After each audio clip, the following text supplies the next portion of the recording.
You're listening to Let's Talk Macro. Brought to you by Bandhan Mutual Fund.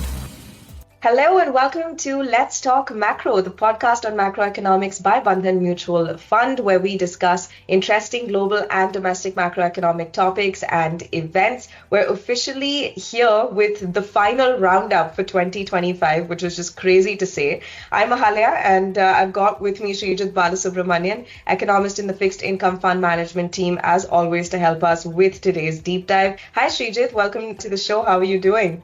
Thanks, Ahalya. I'm good. How are you doing?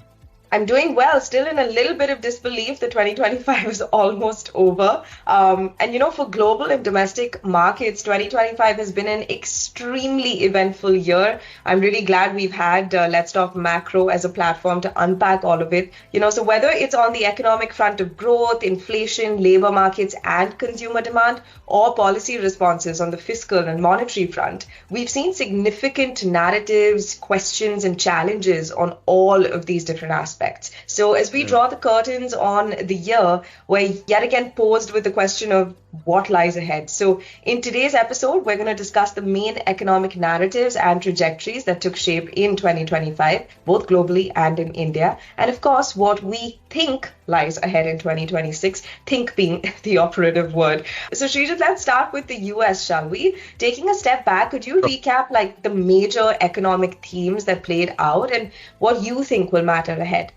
Yes, if you take a step back, like you said, so the US had one of the longest expansionary cycles in its history in terms of growth in labor markets, which ended with the pandemic. And thereafter, it experienced the pandemic era surge in inflation due to both supply and demand. And the Fed started hiking interest rates with a lag, but aggressively, and took it to 5-quarter plus. I know we know that part. And again, from September 2024, that is last year, Fed has cut rates now by a total of 175 basis points. And it believes it is now sort of close to where the neutral rate would be. But inflation is still above 2%, the 2% target.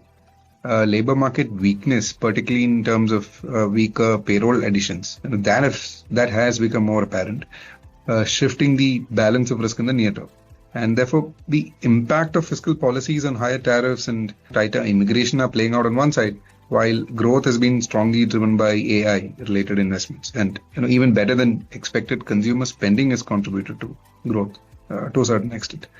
But therefore, overall financial conditions also remain quite accommodative, as equity and credit markets are also quite buoyant.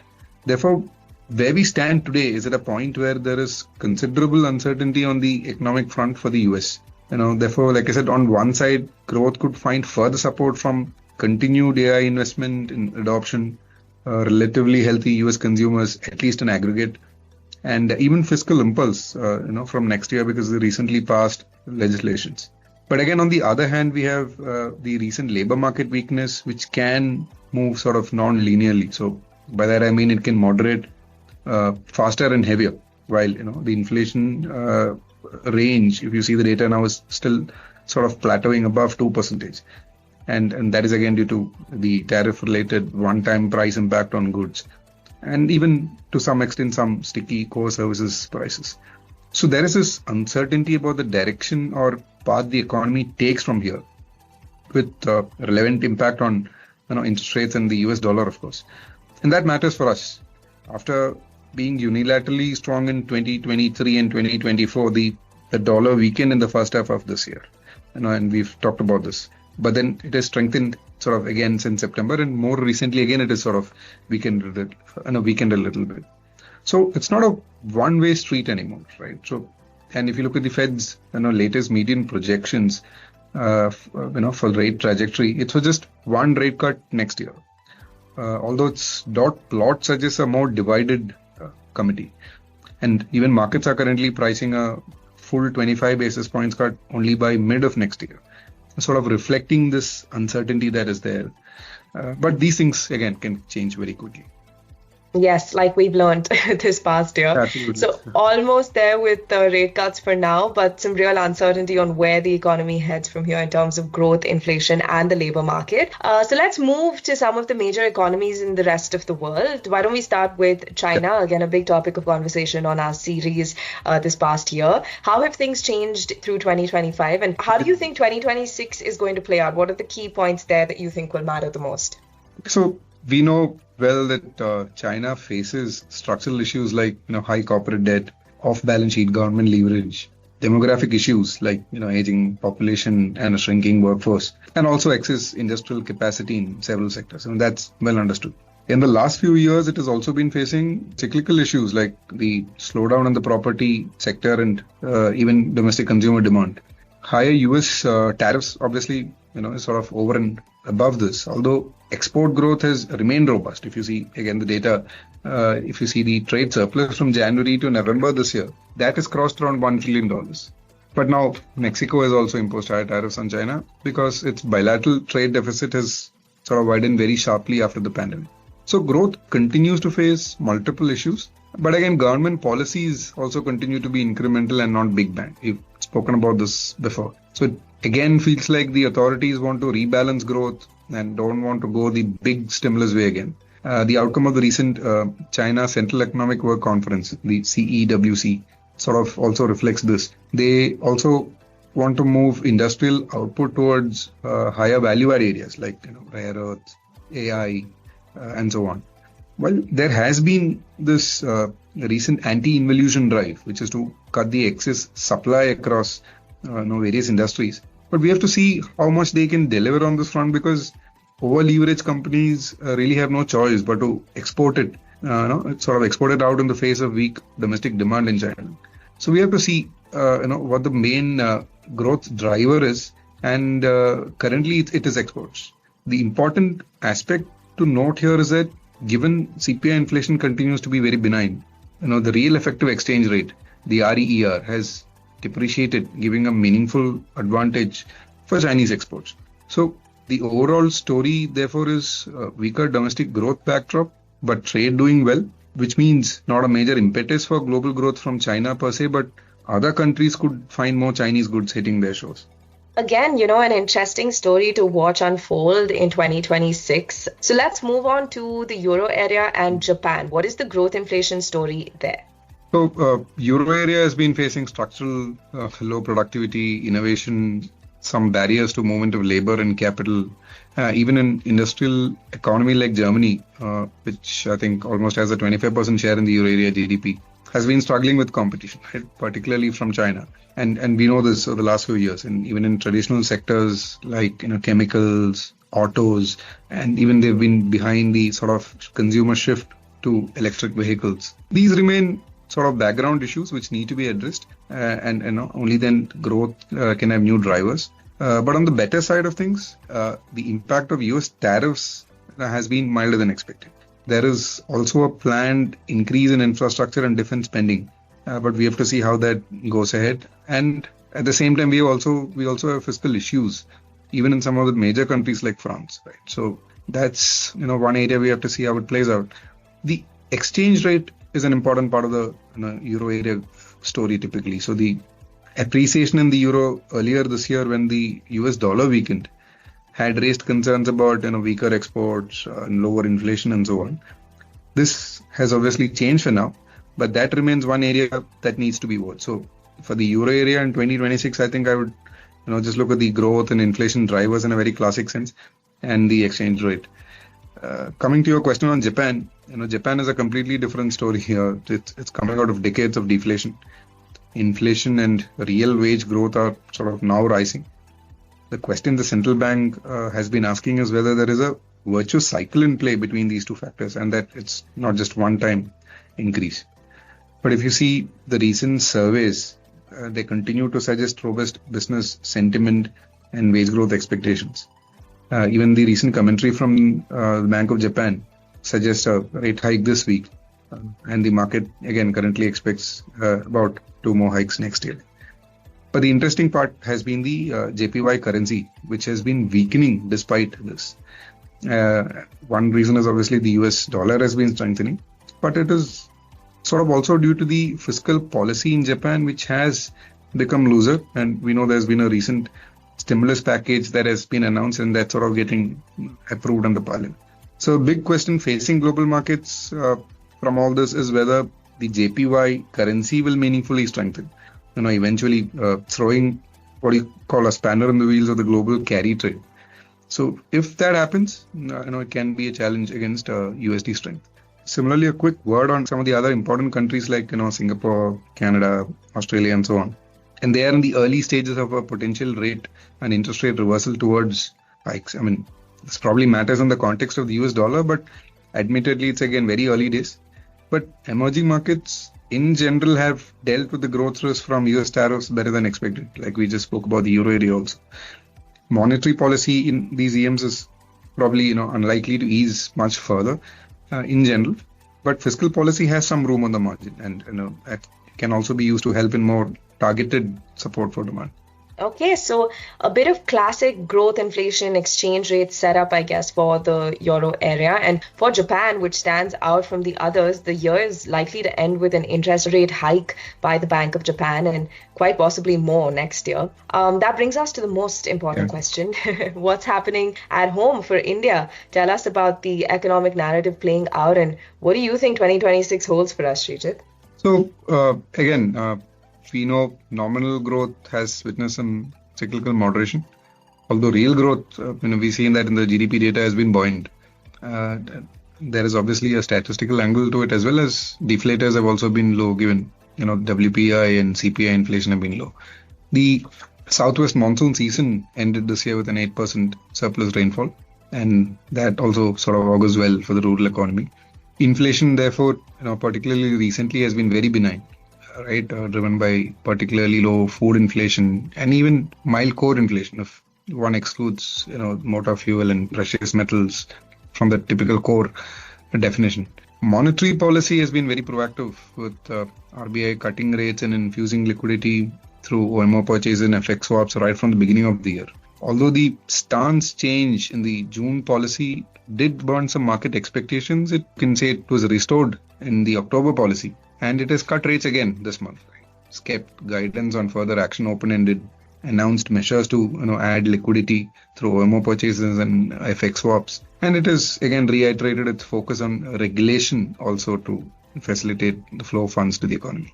That's on the monetary policy side. And if you again look at the fiscal policy, even fiscal policy has been in action this year with the income tax cuts, GST rate rationalization and so on. But obviously, the impact of that has also been that the central government's tax revenue growth till October, from April to October, if you see, has been weaker. But the market is not worried about any fiscal slippage this year because of higher RBI dividends that we've seen, potentially lower total spending as we end the year and so on. But it is the INR exchange rate and the external account that has really been getting all the attention recently. So if you see the early part of this year, the rupee didn't really benefit from a weaker dollar, unlike other emerging market currencies, because the RBI rebuilt our FX reserves post the Q4 2024 selling. And more recently, like I said, nominal growth is moderated and we've been hit by 50% US tariffs, which is a big thing, and which is higher than most peers. Therefore, our core imports have also been rising, if you see the data, particularly from China in some categories. So capital outflows have risen and the INR, as we know, has depreciated 90 plus versus the US dollar. Although some weakness, one could argue is a natural macroeconomic buffer. I just want to pick up on that point there, Sreejith. Why do you say that? How does a weaker exchange rate help in the current context? Yeah, so a weaker currency technically aids exports, particularly as India's exports now face high US tariffs, right? It also disincentivizes imports and thus lowers the trade deficit. So this is important again in general and also in context of higher imports from China right now, as we said, or rather rising. So our low foreign currency debt and even the low current inflation sort of helps in this context because there are no issues there. And importantly, this natural currency adjustment allows monetary policy to focus on, domestic growth and inflation without being too overly worried about the, external account and the rupee. Because whenever the RBI sells US dollars to support the rupee, say for example, it may have to sterilize the liquidity it thus drains through other domestic transactions. So this could also be the reason the RBI has not been, constantly and aggressively intervening to defend the rupee. But the fact sort of remains that we need to see more stable capital inflows like FDI in the long run. Although cyclically it's been looking a little better in the recent months. But if you take a 5 to 10 year horizon, we see that net FDI inflows need to improve. Okay, got it. Thank you for that little breakdown. And given the growth moderation, rupee depreciation, and all the policy interventions that we've seen, what lies ahead for our economy now, Sreejith? Okay, so let's start with inflation. This is likely to stay moderate next year, like most forecasts are now, despite some base effect waning and food inflation likely to rise from the unusually low levels that we see now. And that's because core inflation is likely to stay moderate. And we also have the new CPI CDs anyways, which will be published from February next year. But the inflation story is two-sided, because one main reason for our benign core inflation is, like we just discussed, is higher core goods import from China. And that can sort of continue until China's weak domestic demand improves, right? As policy support also remains modest there. Now, this can widen our trade deficit, and the direction and pace of widening bears watching. Particularly as consumption growth picks up, we have to see if import intensity of consumption is rising. It can thus impact our growth in private capital expenditure cycle, which has been, already a bit moderate, although it helps lower core inflation. So there are two angles to it. But all this alongside the US dollar will matter for the INR and the nature of RBI's FX intervention, therefore. And again, on RBI's interest rate policy, irrespective of whether it cuts one more time or not, it could hold the rates low for longer. I think that really matters. And we also expect the RBI to infuse further liquidity through at least 1 trillion of or more purchases to offset the drain from the seasonal pickup in currency in circulation and even potential US dollar sales if it has to intervene in the market. With the impact of policy measures already done, so normal GDP growth should hopefully improve from here. The new debt to GDP framework and the FY27 fiscal consolidation budgeted in February, for the next year, that will also be important from a fiscal angle. So the fiscal deficit is consolidated over the last few years, and we've seen a good amount of consolidation. And the incremental direction and pace from here, we'll also have to keep in mind the growth angle. So that will be important. Again, needless to say, a tariff deal will also be crucial for stabilization of the external account. Although we could still now technically end this financial year with another negative balance of payments. But let's not in general forget that capital flows depend on growth differentials between countries, right? Not just interest rate differentials. So yeah, as a year draws to a close, let's hope for continued moderate inflation, pick up in nominal growth, stabilization of the external account, and the right fiscal and monetary policy support. Yeah, a great wish indeed as we end an exciting year of economic data, events, policies, and challenges across the world. With that, it's time for me to summarize the key takeaways from today's rundown. So pay attention, everyone. So first up, the US is at a point where there is considerable uncertainty on the economic path ahead.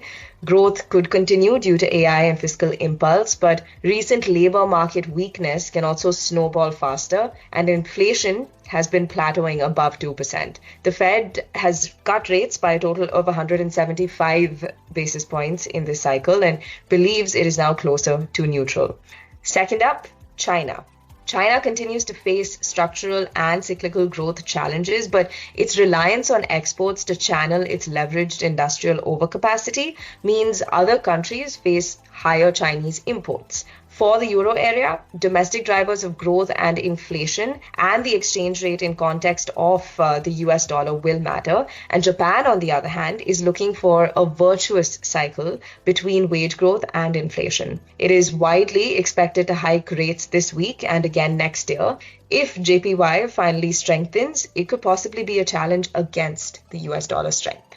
And finally, in India, nominal GDP growth moderated, inflation has been recently benign, monetary policy has been proactive with rate cuts and liquidity infusion, and fiscal policy has also been supporting demand through income tax and GST rate cuts.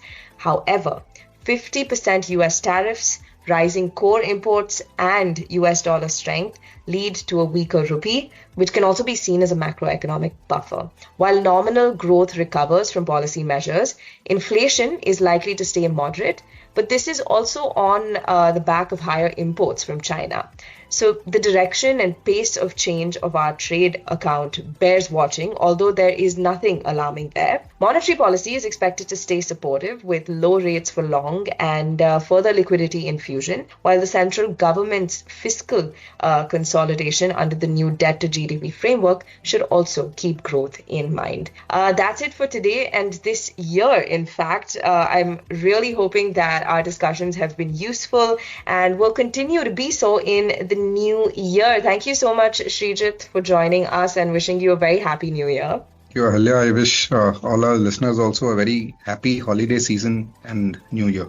Absolutely. So we'll be back in 2026 with another episode of Let's Talk Macro. Until then, buckle up for what lies ahead next year, and anything you need unpacked macroeconomically speaking, we've got your back. Bye-bye. Happy New Year.